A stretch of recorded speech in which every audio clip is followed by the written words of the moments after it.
전능하사 천지를 만드신 하나님 아버지를 내가 믿사오며 그 외아들 우리 주 예수 그리스도를 믿사오니 이는 성령으로 잉태하사 동정녀 마리아에게 낳으시고 본디오 빌라도에게 고난을 받으사 십자가에 못 박혀 죽으시고 장사한 지 사흘 만에 죽은 자 가운데서 다시 살아나시며 하늘에 오르사 전능하신 하나님 우편에 앉아 계시다가 저희로서 산 자와 죽은 자를 심판하러 오시리라. 성령을 믿사오며 거룩한 공회와 성도가 서로 교통하는 것과 몸이 다시 사사여 주시는 것과 몸이 다시 사는 것과 영원히 사는 것을 믿사옵나이다. 아멘. 오늘 말씀은 에베소서 4장 17절에서 24절의 말씀입니다. 에베소 4장 17절에서 24절입니다. 우리 한 절씩 교독하도록 하겠습니다. 그러므로 내가 이것을 말하며 주 안에서 증언하노니 이제부터 너희는 이방인이 그 마음에 허망한 것으로 행함같이 행하지 말라.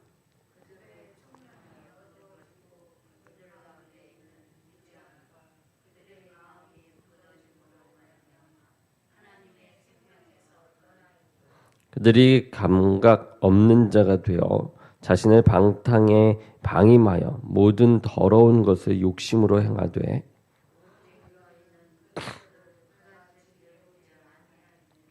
진리가 예수 안에 있는 것 같이 너희가 참으로 그에게서 듣고 또한 그 안에서 가르침을 받았을진대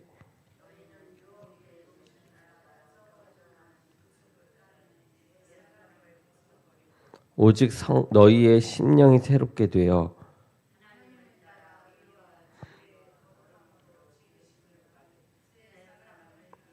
아멘. 네. 오늘 말씀을 보도록 하겠습니다. 오늘은 바울은 이제 더 이상 유대인이 하나님의 백성이 아니라 교회가 하나님의 백성 자리를 차지하게 되었다라고 이제 선언했습니다. 그러므로 이 교회에 속한 성도는 이제 어느 민족이든 거룩한 하나님의 백성이 되어서 하나님의 백성으로서의 삶을 이제 살아가야 하는 것이죠. 이스라엘이 애굽에서 나온 후에 거룩한 삶을 살라라는 그런 명령을 받았듯이 이제 교회는 예수님을 이제 영접하고 새로운 하나님의 백성이 되었기에 과거의 삶과는 이제 구별된 이 거룩한 삶을 살아가야만 합니다. 이 새로운 이스라엘, 이 교회는 이제 구약의 이스라엘과는 다른 이 거룩함을 갖추어야만 하는데 이것을 위해서는 무엇보다 이 우상 숭배에서 벗어나야 함을 오늘 본문에서 말하고 있습니다. 이 우상은 기본적으로 이 헛된 것입니다. 헛된 것. 그런데 이스라엘은 이 헛된 우상을 섬기다가 망하고 말았습니다. 그래서 바울은 이 이방인이 그 마음에 이 허망한 것으로 행하는 것, 즉 이 우상 숭배를 금해야 한다라고 17절에 이야기하고 있죠. 근데 아이러니하게도 이 에베소 교회는 대부분 이 이방인으로 이루어진 이 교회입니다. 이 바울은 에베소 교인들이 더 이상 이방인이 아님을 이제 명시한 것인데요.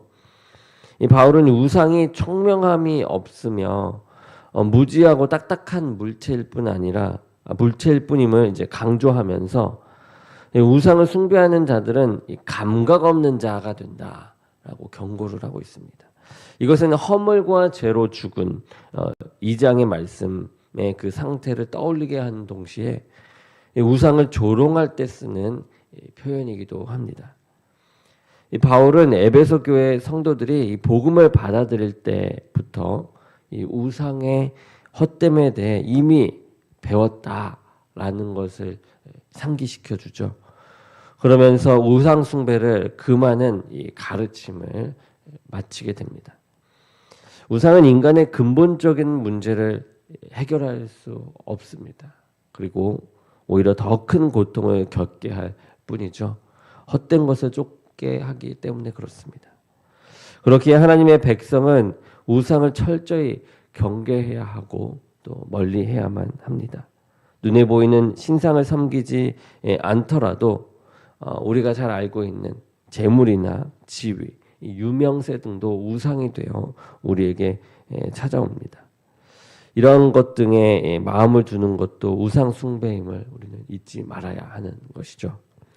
오직 하나님만이 우리가 믿고 의지할 수 있는 완전하고 완벽하신 의지의 대상이십니다. 이스라엘이 시내산에서 율법을 받았을 때 애굽에서 행하던 그런 악행을 모두 버리라는 그 명령을 받았었습니다. 그렇듯 교회는 예수님 안에 있는 이 진리를 이제 받았습니다. 그러므로 이전에 썩어져가는 그 구습을 벗어 버려야만 하는 것이죠. 바울은 특히 이 과거의 삶에서 벗어나 새롭게 되어야 한다라고 이야기하고 있습니다. 그것을 너무나도 강조하고 있죠. 썩어져가는 이 구습과 옛사람을 버리고 심령이 새롭게 되어서 이제 새 사람을 입으라라는 그 표현은 모든 과거와 단절하고 이제 새로운 시대로 나아가라라고 얘기하는 것과 같습니다. 이 출애굽한 이스라엘이 광야로 나왔습니다. 그런데 광야로 나왔어도 이 애굽의 삶을 끊어버리지 못하고 애굽으로 돌아가자라고 이야기했던 부분은 우리는 기억합니다.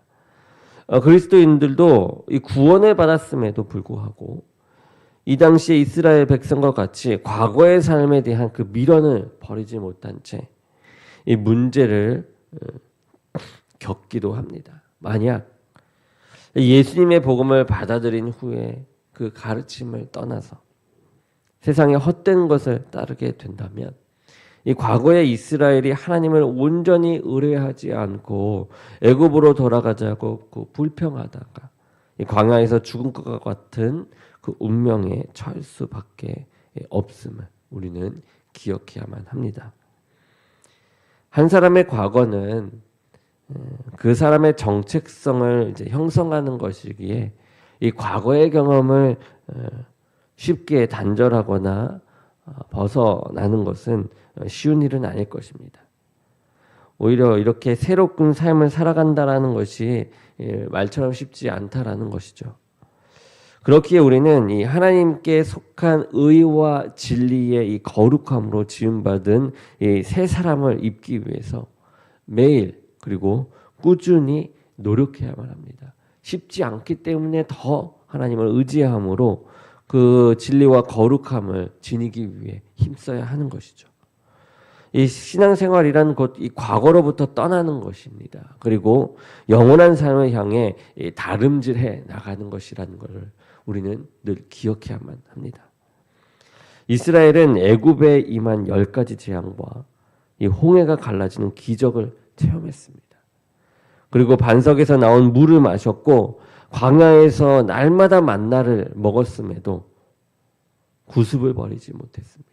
그래서 결국 광야에서 죽고 말죠. 가나안 땅에 들어가지 못합니다. 1세대는 다 광야 땅에서 죽게 됩니다.